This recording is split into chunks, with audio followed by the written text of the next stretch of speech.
서울 변두리 골목길. 빛바랜 간판이 걸린 은성 서점의 문은 오늘도 조용히 열려 있었다.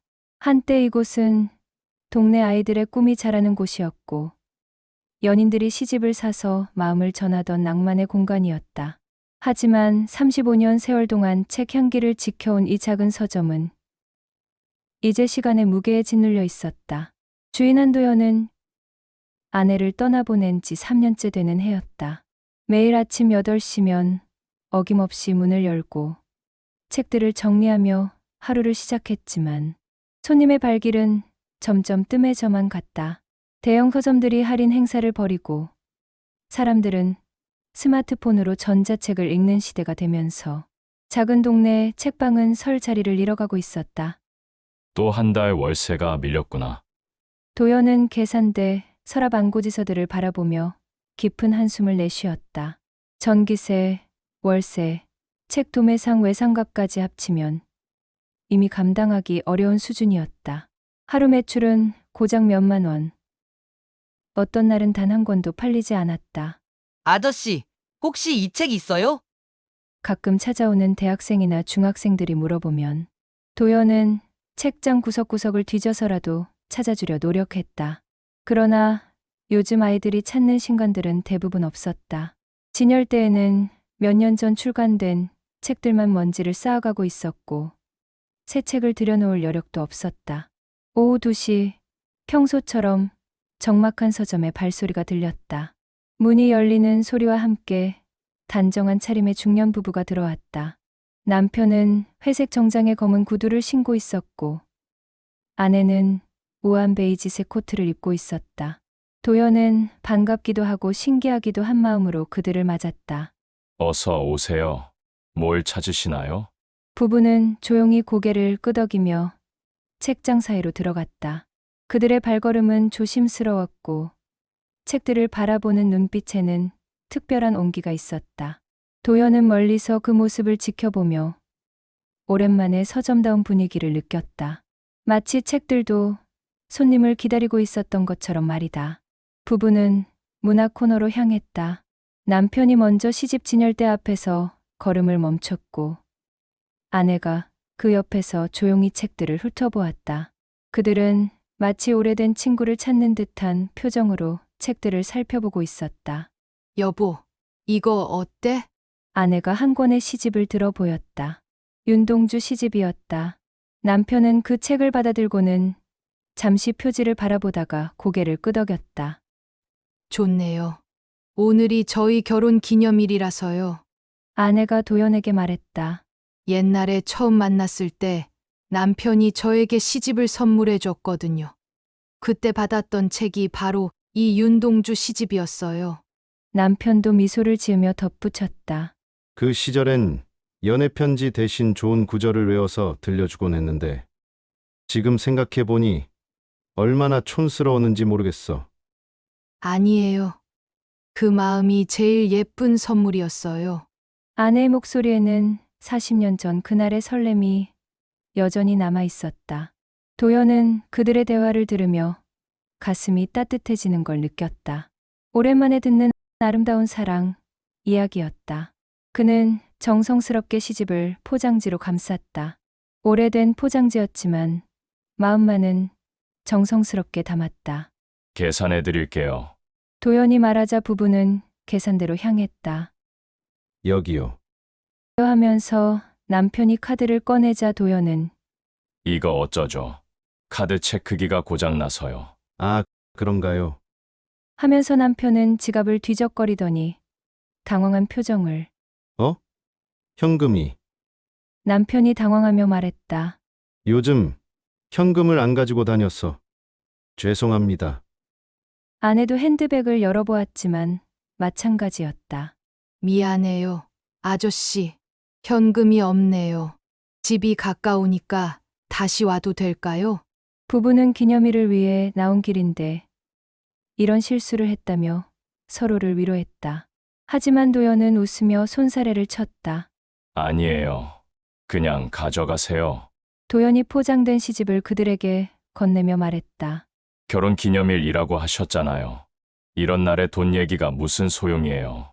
책은 마음을 전하는 거니까 마음만 받겠습니다. 부부는 도연의 선의에 깊이 감동했다. 정말 고맙습니다. 나중에 꼭 돈을 갖고 와서. 남편이 말하려 하자 도연은 손을 저었다. 됐어요. 책이 좋은 곳에 가는 게 제일 중요하니까요. 도연의 얼굴에는 진심 어린 미소가 번졌다. 어르신들처럼 책을 소중히 여기는 분들이 있어서 제가 아직도 이 일을 하는 것 같아요. 부부가 감사 인사를 하며 서점 문 쪽으로 향했다. 그때 도연은 문득 현실로 돌아왔다. 오늘도 매출은 0원. 월세는 이미 2달째 밀렸고 전기요금, 독촉장은 계속 쌓여만 가고 있었다. 마치 혼잣말하듯 중얼거렸다. 이제는 정말 접어야 할 때인가. 도연의 목소리는 작았지만 35년간 쌓인 무게감이 담겨 있었다. 빚도 너무 많고 손님도 거의 없으니 언제까지 이럴 수는 없고. 부부는 문 앞에서 걸음을 멈췄다. 도연의 말이 그들의 귀에 희미하게 들린 것이다. 남편과 아내는 서로 눈을 마주쳤다. 그 눈빛에는 같은 생각이 담겨 있었다. 여보, 아내가 조용히 남편의 팔을 잡았다. 나도 그 생각이야. 남편이 고개를 끄덕였다. 이런 분이 책방을 포기하게 둘 수는 없어. 부부는 조용히 서점을 나섰다. 도연은 그들이 나간 줄 모르고 여전히 계산대에서 장부를 들여다보고 있었다. 빨간 글씨로 적힌 마이너스 숫자들이 그의 마음을 더욱 무겁게 만들었다. 그날 밤 도연은 서점 안에 홀로 앉아 있었다. 형광등 하나만 켜둔 채로 책장들을 바라보았다. 35년 동안 함께했던 책들. 수많은 사람들의 꿈과 사랑을 전해준 이 공간이 곧 사라질지도 모른다는 생각에 가슴이 먹먹했다. 당신이 살아 있었다면 도연은 먼저 간 아내의 사진을 바라보며 말했다. 이런 상황에서 뭐라고 했을까? 계속 버티라고 했을까? 아니면 이제 그만두라고 했을까? 아내는 생전에 항상 그의 든든한 버팀목이었다. 손님이 없어서 풀이 죽어 있을 때도, 새 책이 잘 안 팔려서 걱정할 때도, 언제나 책방은 단순히 장사가 아니라 사람들의 마음을 살찌우는 일이라며 격려해 주었다. 하지만 이제 혼자였다. 현실은 냉정했고 감정만으로는 해결할 수 없는 문제들이 산적해 있었다. 도연은 깊은 한숨을 쉬며 불을 끄고 집으로 향했다. 무거운 발걸음에는 35년간의 추억과 절망이 뒤섞여 있었다. 다음 날 아침 8시, 평소처럼 서점 문을 열려던 도연은 깜짝 놀랐다. 골목 입구에 대형 트럭 2대가 서 있고 작업복을 입은 인부들이 분주히 장비를 내리고 있었다. 뭐지? 도연이 당황해하며 다가가자 현장 소장으로 보이는 사람이 그에게 다가왔다. 은성서점 사장님이신가요? 소장이 정중하게 인사했다. 저희 대한건설입니다. 오늘부터 이곳 리모델링 공사를 시작하겠습니다. 리모델링? 무슨 소리세요? 저는 그런 의뢰를 한 적이 없는데요. 도연이 황당해하며 말했다. 잘못 오신 거 아닌가요? 소장은 서류를 꺼내 보였다. 여기 주소가 맞습니다. 의뢰인께서 모든 비용을 선납하셨고 사장님께는 별도로 연락하지 말라고 하셨어요. 아, 그리고 이것도 전해드리라고 하셨습니다. 소장이 건넨 봉투 안에는 편지 한 장이 들어 있었다. 도연이 떨리는 손으로 편지를 펼쳤다. 은성서점 사장님께. 어제 저희 부부가 받은 따뜻한 마음에 감사드립니다. 40년 전 첫사랑의 추억이 담긴 시집을 그냥 주시던 그 순간, 진짜 책을 사랑하는 사람을 만났다는 생각이 들었습니다. 사장님 같은 분이 책방을 포기하게 두어서는 안 된다고 생각합니다. 작은 도움이지만 받아주세요. 어제 손님 올림. 도연은 편지를 읽으며 눈물이 핑 돌았다. 어제 그 부부가 자신의 하소연을 들었던 것이다. 그런데 그들이 누구인지, 어떻게 이런 큰일을 할 수 있는지 도무지 알 수 없었다. 그런데 비용이 얼마나 되는 건가요? 도연이 조심스럽게 물었다. 전체 리모델링 비용이 8천만 원 정도 됩니다. 모든 게 다 포함된 금액이고요. 소장이 담담하게 답했다. 내부 인테리어부터 전기 시설, 냉난방, 심지어 새로운 진열장과 계산 시스템까지 전부 교체할 예정입니다. 도연은 그 금액을 듣고 다시 한번 충격을 받았다. 8천만 원이라는 돈은 그에게는 상상할 수도 없는 거액이었다. 대체 어제 왔던 그 부부는 누구였을까? 공사가 시작되자 골목 전체가 술렁였다. 동네 사람들이 하나둘 구경을 나왔고 오랜만에 은성서점이 화제가 되었다. 도연은 처음에는 어리둥절했지만 점점 가슴이 뛰기 시작했다. 사장님, 책장은 어떻게 배치하면 좋을까요? 인테리어 디자이너가 도연에게 의견을 물었다. 아이들 책은 낮은 곳에, 그리고 여기에는 편안하게 읽을 수 있는 의자를 놓으면. 도연이 35년간의 경험을 살려 하나하나 조언하기 시작했다. 처음으로 자신의 꿈을 현실로 만들어갈 수 있는 기회였다. 도연의 얼굴에는 오랜만에 희망의 빛이 떠올랐다. 일주일 후, 리모델링이 완료된 은성서점의 문이 다시 열렸다.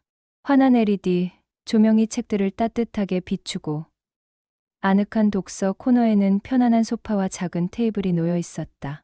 아이들을 위한 낮은 책장과 바닥에 깔린 부드러운 매트, 그리고 한쪽 구석에는 작은 카페 공간까지 마련되어 있었다. 완전히 다른 곳 같아요. 첫날부터 찾아온 동네 아주머니가 감탄했다. 아저씨, 정말 멋진 서점이 됐네요. 도연은 새로운 계산대 뒤에서 환한 미소를 지었다.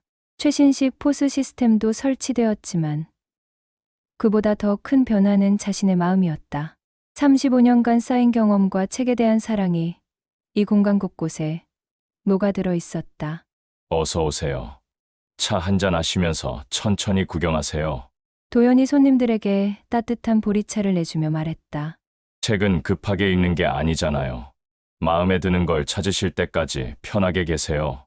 오후가 되자 아이들이 하나둘 모여들기 시작했다. 새로운 아동 코너에서 그림책을 읽는 아이들의 웃음소리가 서점 안을 가득 채웠다. 대학생들은 독서 공간에서 조용히 책을 읽었고 연인들은 시집 코너에서 함께 좋은 구절을 찾고 있었다. 여기 분위기가 정말 좋네요. 한 손님이 도연에게 말했다. 책을 파는 곳이라기보다는 뭔가 마음이 편해지는 쉼터 같아요. 그게 제가 바라던 거예요. 도연이 대답했다.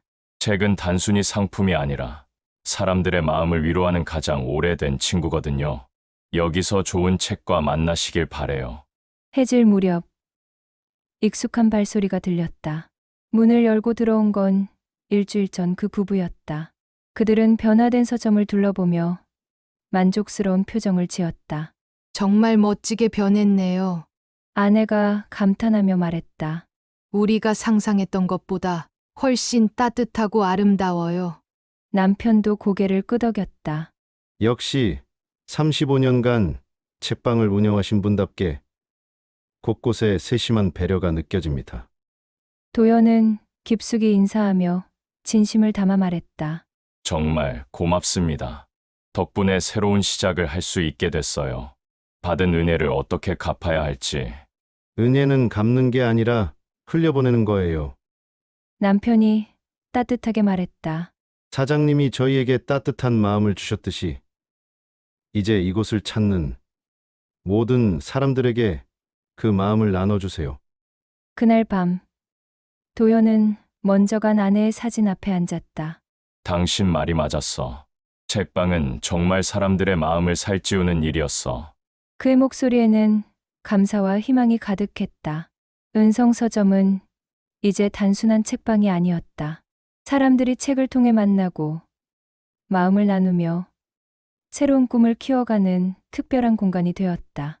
35년을 지켜온 한 노인의 진심이 만들어낸 기적이었다. 은성서점은 서울 변두리에 위치한 작은 서점으로 한때 아이들과 연인들이 즐겨 찾던 곳이지만 이제는 손님이 줄어들며 어려운 상황에 처해 있다. 주인 도연은 아내를 잃은 후에도 매일 서점을 열지만 매출은 저조하고 생계가 힘들어지고 있다. 어느 날 결혼기념일을 맞은 중년 부부가 서점에 들어와 소중한 추억과 함께 시집을 구매하려 하지만 현금이 없어 도연이 위해서 책을 무료로 준다. 도연은 책은 마음을 전하는 거니까라는 따뜻한 마음으로 부부에게 선의를 베풀며 그들이 책을 소중히 여기는 모습에 가슴이 뭉클해진다. 결국 의원은 책방을 계속 운영할 수 있을지 고민하게 되지만 부부는 그의 선행이 마음을 울리면서 이 서점을 포기하게 둘 수 없다고 결심한다. 부부가 서점을 떠난 후 도연은 홀로 서점에서 35년간의 추억과 감정을 되새기며 고민했다. 알려지지 않은 부부가 서점 리모델링을 의뢰하고 도연은 그들의 따뜻한 마음에 감동을 받았다. 리모델링이 끝난 후 서점이 새롭게 변신하고 도연은 손님들을 맞이하며 마음의 안정을 찾게 되었다. 특히 일주일 전에 부부가 재방문하여 변한 서점을 보고 감탄하며 고마움을 전했다. 덕분에 새로운 시작을 하게 된 도연은 남편의 따뜻한 조언을 기억하며 받은 은혜를 나누기로 결심했어요. 도연은 아내의 사진 앞에 앉아 책방이 사람들의 마음을 살찌운다는 점에 감사하며 새로운 의미를 느꼈어요. 이제 은성서점은 단순한 책방이 아니라 사람들의 꿈을 키우는 특별한 공간이 되었고, 이는 한 노인의 진심이 만든 기적이에요.